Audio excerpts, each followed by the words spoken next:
ಬಿಜೆಪಿಯವರು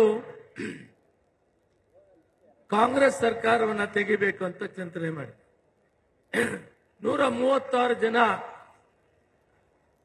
ರಾಜ್ಯದಲ್ಲಿರುವೆಲ್ಲ ಮಂತ್ರಿಗಳು ಕಟ್ಟಕಡೆಯ ಕಾಂಗ್ರೆಸ್ಸಿನ ಕಾರ್ಯಕರ್ತರು ಒಟ್ಟಾರೆ ಸಿದ್ದರಾಮಯ್ಯನವರ ಜೊತೆಯಲ್ಲಿ ಇದ್ದೇವೆ ಅನ್ನೋದನ್ನ ಈ ಮುಖಾಂತರ ಸಂದೇಶವನ್ನು ನಾವು ಕೊಡಬೇಕಾಗ್ತದೆ.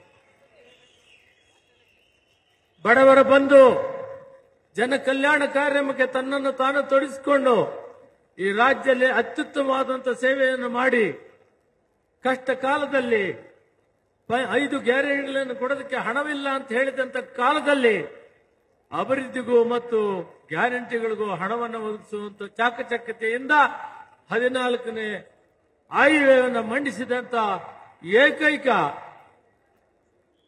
ಅರ್ಥ ಸಚಿವರು ಮುಖ್ಯಮಂತ್ರಿಗಳು ಸನ್ಮಾನ್ಯ ಸಿದ್ದರಾಮಯ್ಯನವರು.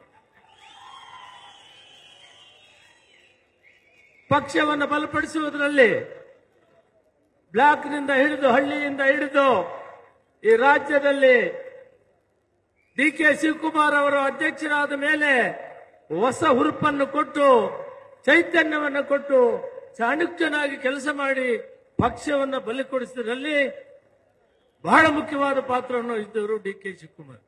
ನಾನು ಇಷ್ಟೇ ಹೇಳಕ್ಕೆ ಇಷ್ಟಪಡ್ತೀನಿ.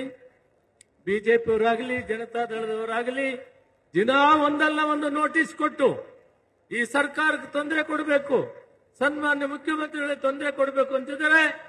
ಈ ವೇದಿಕೆಯ ಮಂತ್ರಿ ನಾವೆಲ್ಲ ಘೋಷಣೆ ಮಾಡೋಣ, ಎಂತಹ ಪರಿಸ್ಥಿತಿ ಬಂದರೂ ನಾವು ನಿಮ್ಮ ಜೊತೆಯಲ್ಲಿದ್ದೇವೆ.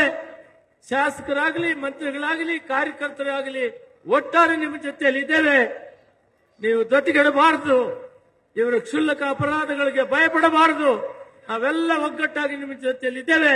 ನೀವು ಮುಂದೆ ಸಾಗಿರಿ, ನಾವು ಹಿಂದೆ ಇದ್ದೀವಿ ಅಂತ ಹೇಳಿ ನಾವು ಘೋಷಣೆ ಮಾಡಕ್ಕೆ ಹೇಳಿ ನಾನು ನನ್ನ ಮಾತಿಗೆ ವಿರಾಮ ಕೊಡ್ತೀನಿ. ಜೈ ಹಿಂದ್, ಜೈ ಕರ್ನಾಟಕ. ನ್ಯೂಸ್ ಫಸ್ಟ್ ನಿರ್ಭೀತಿಯಿಂದ ನಿಮ್ಮ ಪರವಾಗಿ.